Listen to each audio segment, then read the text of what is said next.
After having rescued the papermaker, Elliot headed back to Divinity's Reach.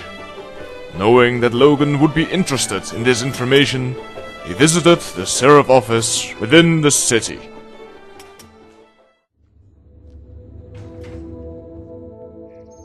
I've been hoping to see you again.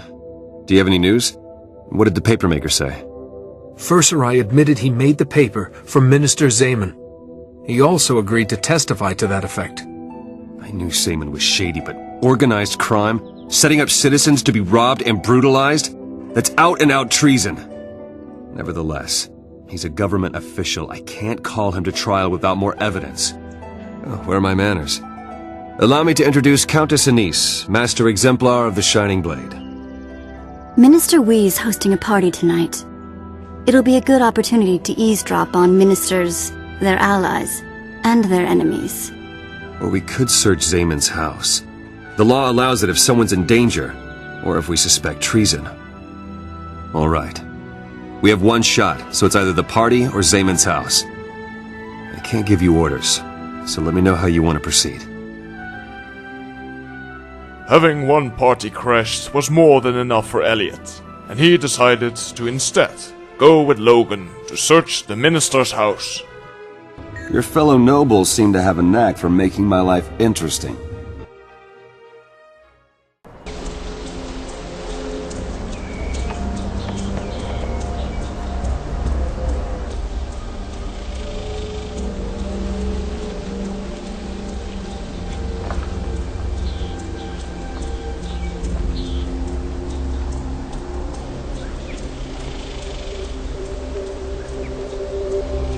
You take the lead. Got your back.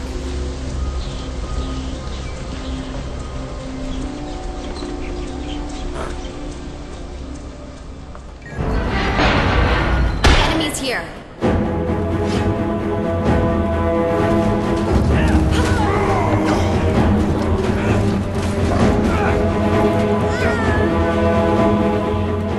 Stay alert, and be swift but thorough. If Zaman is a traitor, we'll find proof of it here. What are we looking for? Suspicious papers or letters, anything that links him to the bandit attacks. Keep your eyes open and your senses sharp. I bet one of Zaman's salad forks is worth more than my annual salary. All these fragile things make me afraid to turn around. Hey, look at this fancy cup. Think it makes wine taste better? Don't move. With our luck, you'll break something, then the boss will break us both. I know this chalice. I was there when Queen Jenna awarded it to the Corone family. It has historical, financial, and sentimental value. And it just so happens the Corones were robbed recently. How lucky that Zaman found their heirloom.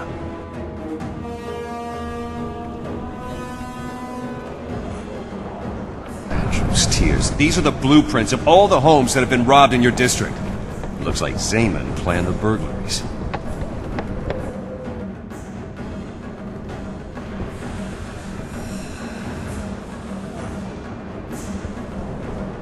There's a letter from Lady Madeline, Zaman's sister. She demands that he stop leaving packages at their mother's house for unsavory types to collect. She says if he doesn't stop trafficking with lowlives, she's going to bar him from the premises and inform the Sheriff. This is perfect. I'll send one of my Sheriff around to call her to trial. She'll have to testify or I'll have her charged with obstructing justice. Having searched every inch of the manor, Logan and Elliot decided to take the evidence and head back to the Sheriff's office. Or so they thought. Stop them!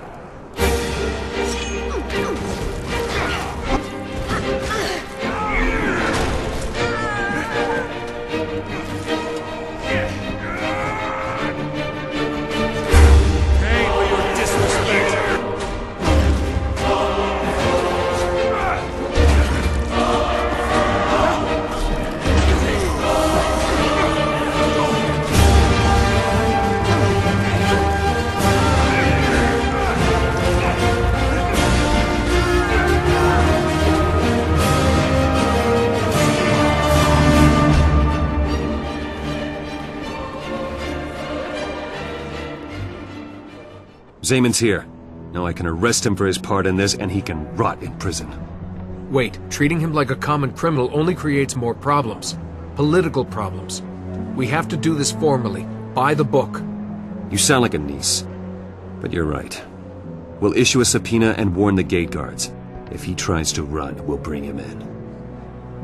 What's going on here? What are you doing in my house? As captain of the Seraph in the service of Her Royal Majesty Queen Jenna, I call you to trial. What? This is outrageous. On what charge? Treason against the crown and citizens of Divinity's Reach. Pray for Cormier's mercy, Zaman. You're gonna need all the help you can get. And it was so that Zaman was called to trial. Calling a minister to court was an outrage, and many nobles and ministers showed up on the day of the trial to witness the event.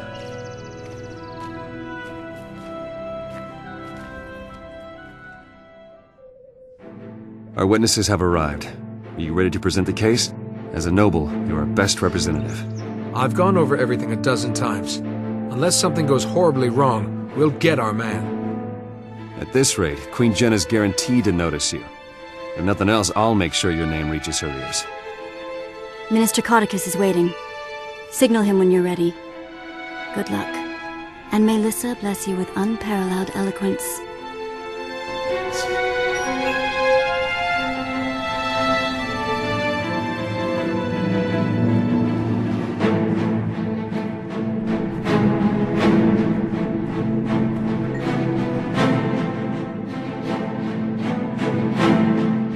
Hear ye?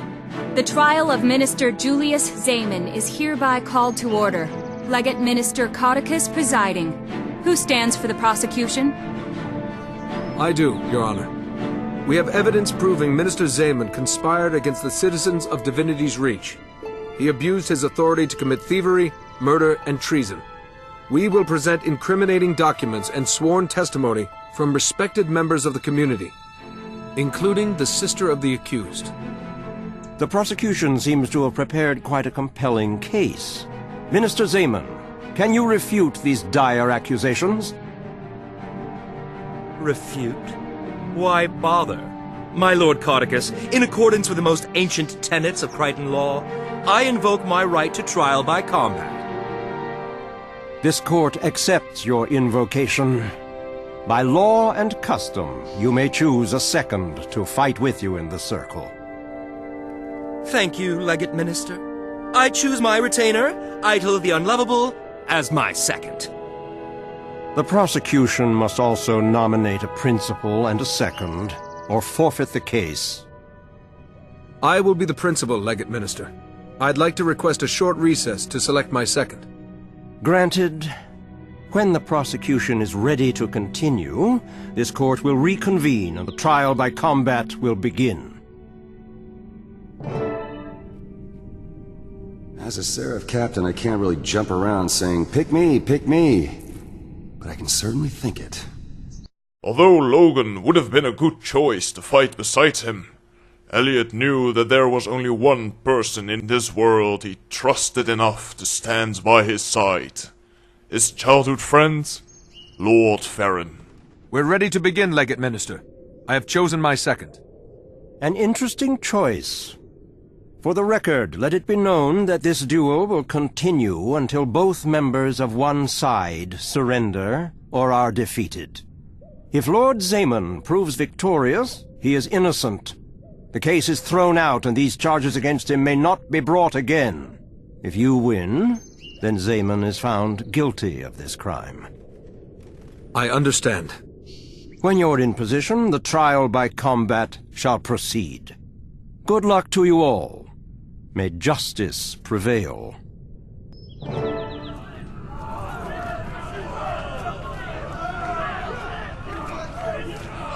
End this! Kill them both! Let's be done with it.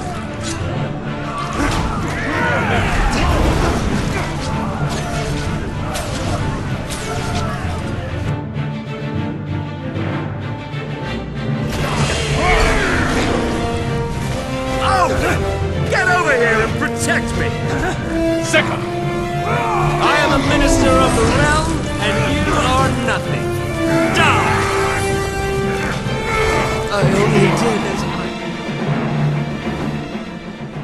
Victory is declared.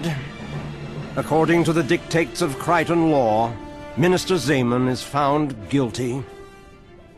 Minister Codicus does not look happy.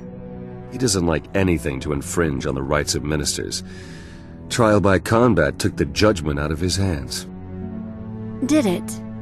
How do you think Zaman knew about the ancient law in the first place? He's no historian. You think Codicus advised Zaman about the clause? If Zaman won the battle, he'd be declared innocent. No more investigation. Now he's guilty, but he's also dead. No loose ends. Never underestimate Minister Codicus. At least we know the identity of Zaman's backer.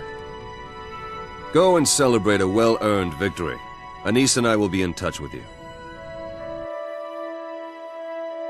Thanking Varen for his help during the duel, Elliot took his leave. Having been given a fine noble blade as reward for his efforts during the trial, it was time for Elliot to set out back into the world again, ready for the next adventure.